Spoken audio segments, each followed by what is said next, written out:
ನಮಸ್ತೆ. ನಾನಿಂದ ಡಾಕ್ಟರ್ ವಿಷ್ಣು ಅಭಿಮಾನಿಗಳಿಗೆ ಮತ್ತು ಪೊಲೀಸ್ ಇಲಾಖೆ ನಮಗೆ ಒಂದು ದಿವಸ ಪರ್ಮಿಷನ್ ಕೊಟ್ಟಿತ್ತು. ಆದರೂ ಒಂದು ಗೌರವಯುತವಾಗಿ ನಾವು ಕೇಳ್ಕೊಂಡಾಗ 2 ದಿವಸ ಕೊಟ್ಟಿದ್ದಾರೆ. 2 ದಿವಸ. ನಮಸ್ತೆ. ನಾನಿಂದ ಡಾಕ್ಟರ್ ವಿಷ್ಣು ಅಭಿಮಾನಿಗಳಿಗೆ ಹಾಗೂ 7 ಕೋಟಿ ಜನತೆಗೆ ಇವತ್ತು ನಾವು ಅಭಿಮಾನಿಸುತ್ತಿರುವ ಡಾಕ್ಟರ್ ವಿಷ್ಣುವರ್ಧನ್ ಅವರ ಅತ್ಯುತ್ತ ಪುಣ್ಯಭೂಮಿ ಜಾಗದ ಬಗ್ಗೆ ನಾವು ಸರ್ಕಾರಕ್ಕೆ ಒಂದು ಆದೇಶ ಮಾಡಿ ಜಾಗದ ಬಗ್ಗೆ ಆದೇಶ ಮಾಡಿ ವಿಷ್ಣುವರ್ಧನ ಪ್ರತಿಷ್ಠಾನಕ್ಕೆ ವಹಿಸಿ ಬಿಬಿಎಂಪಿ ವಹಿಸಿ ಅಭಿಮಾನಿಸುವ ಮಾಲೀಕರ ಒಂದು ಸಹಭಾಗಿತ್ವದಲ್ಲೇ ಟ್ರಸ್ಟ್ ಮಾಡಿ ಅದನ್ನು ಮಾಡಿ ಯಾವುದೂ ಆಗಿಲ್ಲ ಅಂದ್ರೆ ನಮಗೆ ವಿವೇಕ ಟ್ರಸ್ಟ್ ಇದೆ. ಅದಕ್ಕೆ ವಿಷ್ಣುವರ್ಧನ್ ಅವರ ಅಗ್ನಿಸ್ಪರ್ಶ ಮಾಡಿದ ಸಿದ್ದಮೂರ್ತಿಯವರು ತೆಗೆದಿದ್ದಾರೆ. ಅವ್ರನ್ನ ನಾವು ಅವ್ರ ಮುಖಾಂತರ ಹೋಗ್ತೀವಿ. ನಾನು ಟ್ರಸ್ಟ್ನ ವಿಸರ್ಜನೆ ಮಾಡ್ತೀನಿ. ನನ್ನ ಸಂಸ್ಥಾಪಕತೆಗೆ ರಾಜೀನಾಮೆ ಕೊಡ್ತೇನೆ. ಸಾರಿ ಹೇಳ್ತೀನಿ. ಬನ್ನಿ, ಎಲ್ಲರೂ ಬನ್ನಿ, ಒಗ್ಗಟ್ಟಾಗಿ ಅಪ್ಪಾಜಿ ಕೆಲಸ ಮಾಡೋಣ. ಅದರಲ್ಲಿ 2 ಮಾತಿಲ್ಲ. ಇನ್ನೂ ಒಂದು 10 ಸಲ ಹೇಳ್ತೇನೆ. ನನ್ನ ರಾಜೀನಾಮೆ ಕೊಡೋಕೆ ರೆಡಿ ಇದ್ದೀನಿ. ಟ್ರಸ್ಟ್ ವಿಸರ್ಜನೆ ಮಾಡೋಕೆ ರೆಡಿ ಇದ್ದೇನೆ. ಆದರೆ ಅಧ್ಯಕ್ಷರಾಗಿ ಇರ್ತಾರೆ.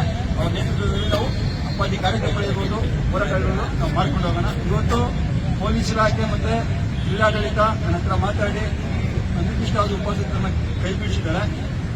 ನಾವು ಸರ್ಕಾರದ ಮಟ್ಟದಲ್ಲಿ ಮಾತಾಡ್ತೀವಿ. ಏನೇನು ದಾಖಲೆ ಇದೆ, ಏನೇನಾಗಿದೆ, ಹೈಕೋರ್ಟ್ ಹೋಗಿದ್ದು, ನೀವು ಈಗ PIL ಆಗ್ತಾ ಇರೋದು ಮತ್ತು ಏನೇನಾಗಿದೆ ಅವೆಲ್ಲ ನಾವು ತಿಳಿಸ್ತೀವಿ. ನಮ್ಮ ಹತ್ರ ಎಲ್ಲ ರೆಕಾರ್ಡ್ಸ್ ಇದೆ ಅಂತ ನಮ್ಮ ಶಿವರಾಜ್ KS ಅಧಿಕಾರಿ DCP ಅವರ ತಹಸೀಲ್ದಾರ್ ಇನ್ಚಾರ್ಜ್ ಅವ್ರು ಬಂದು ನನ್ನ ಹತ್ರ ಮಾತಾಡ್ಕೊಂಡು ಹೋಗಿದ್ದಾರೆ.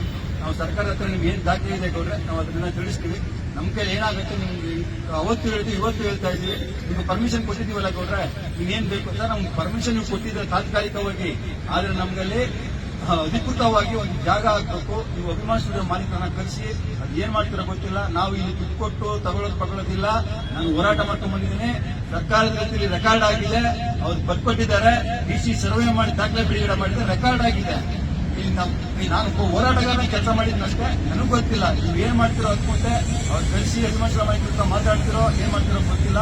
ನಾವು ಇಷ್ಟೇ ಹೇಳ್ತಾ ಇರೋದು, ನಮ್ಗೆ ಅಲ್ಪುಂಡ ಜಾಗ ನಮ್ಗೆ ಬೇಕು ಅಂತ ನಾನು 7 ವರ್ಷಗಳಿಂದ 5 ಜನ ಮುಖ್ಯಮಂತ್ರಿಗಳಿಗೆ, 7 ಜನ ಜಿಲ್ಲಾಧಿಕಾರಿಗಳಿಗೆ, ವಿಷ್ಣುವರ್ಧನ ಪ್ರತಿಷ್ಠಾನಕ್ಕೆ, ಕಂದಾಯ ಇಲಾಖೆಗೆ, ಜಿಲ್ಲಾಧಿಕಾರಿಗಳಿಗೆ, ಉಪವಿಭಾಗಾಧಿಕಾರಿಗಳಿಗೆ ಮತ್ತೆ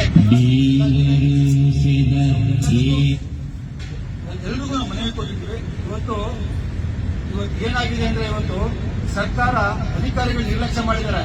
ಯಾವ ಮುಂದೆ ಬರ್ಕೊಟ್ಟಿದ್ದ ಕರೆಕ್ಟಾಗಿ ಹೈಕೋರ್ಟ್ ಮನವರಿಕೆ ಮಾಡಿಕೊಟ್ಟಿದ್ರೆ, ದಾಖಲೆಗಳನ್ನ ಹೊರಿಸಿದ್ರೆ ಕೆಳಹಂತ ಅಧಿಕಾರಿಗಳು ಕೆಲಸ ಮಾಡಲಿಲ್ಲ.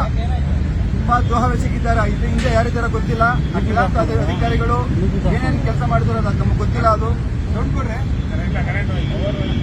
ಇವತ್ತು ಅದೇನೇ ಆಗಿರ್ಲಿ, ನಾನು ನಾಳೆ PIL ಆಗ್ತಾ ಇದ್ದೀನಿ. ನಮ್ಮ ಹೈಕೋರ್ಟ್ ವಕೀಲರು ಇಲ್ಲ, ನೀವು ಉಪವಾಸ ಸತ್ಯಾಗ್ರಹ ಮಾಡ್ತಾ ಇದ್ದೀರಾ, ನೀವು ಉಪವಾಸ ಸತ್ಯಾಗ್ರಹ ಮಾಡ್ಕೊಂಡು PIL ಹೋಗೋದು ಬೇಡ, ಅರ್ಜೆಂಟ್ ಮಾಡಬೇಡಿ ಗೌಡ್ರೆ. ನೀವು ಉಪವಾಸ ಸತ್ಯಾಗ್ರಹ 1 ದಿವಸ ಮಾಡ್ತಿರೋ 3 ದಿವಸ ಮಾಡ್ತಿರೋ ನೀವು ಮುಗಿಸ್ಕೊಂಡು ಮಾರನೆಗೆ ನಾನು PIL ಆಗ್ತೀನಿ. ನೀವು ಏನೇ ಮಾಡಿದ್ರು ಒಂದು ಕಾನೂನು ಬದ್ಧವಾಗಿರ್ಬೇಕು ರಾಜಗೌಡ್ರೆ ಅಂತ ನಮ್ಮ ಹಿರಿಯ ಹೈಕೋರ್ಟ್ ವಕೀಲರು ಅರುಣ್ ಸರ್ ಹೇಳಿದ್ರು. ನಾವು 4ನೇ ತಾರೀಕು ಹೋಗಬೇಕಾಯಿತು. ನಾನು ಯಾವಾಗ ಅನಿರ್ದಿಷ್ಟವಾದ ಉಪವಾಸ ಸತ್ಯಾಗ್ರಹ ಘೋಷಣೆ ಮಾಡಿ ನಾನು ಪರ್ಮಿಷನ್ ತಗೊಂಡು ಘೋಷಣೆ ಮಾಡಿರಲಿಲ್ಲ. ಆಮೇಲೆ ನೀವು ಮಾಡ್ತಾ ಅಂತ ಹೇಳಿದಾಗ ಇಲ್ಲ ಗೌಡ್ರೆ ಬೇಡ, PIL ಆಗ್ತದೆ ಬೇಡ, ನೀವು ಹೋರಾಟ ಮುಗಿಸ್ಕೊಳ್ಳಿ, ಆಮೇಲೆ ನಾವು PIL ಹೋಗೋಣ ಅಂತ ನಮ್ಮ ಹೈಕೋರ್ಟ್ ವಕೀಲರು KS ಅರುಣ್ ಅವರು ಹೇಳಿದ್ರು.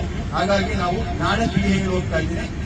10 ಕ್ವಿಂಟಲ್ ದಾಖಲೆಗಳೊಂದಿಗೆ ಹಾಗೂ ಸಾರ್ವಜನಿಕ ಹಿತಾಸಕ್ತಿಯೊಂದಿಗೆ ನಾನು PIL ಹೈಕೋರ್ಟ್ ಹೋಗ್ತಾ ಇದ್ದೀನಿ. ನಮ್ಮ ಟ್ರಸ್ಟ್ ವತಿಯಿಂದ ಏನಿವತ್ತು ಸರ್ಕಾರ ನಿರ್ಲಕ್ಷ್ಯ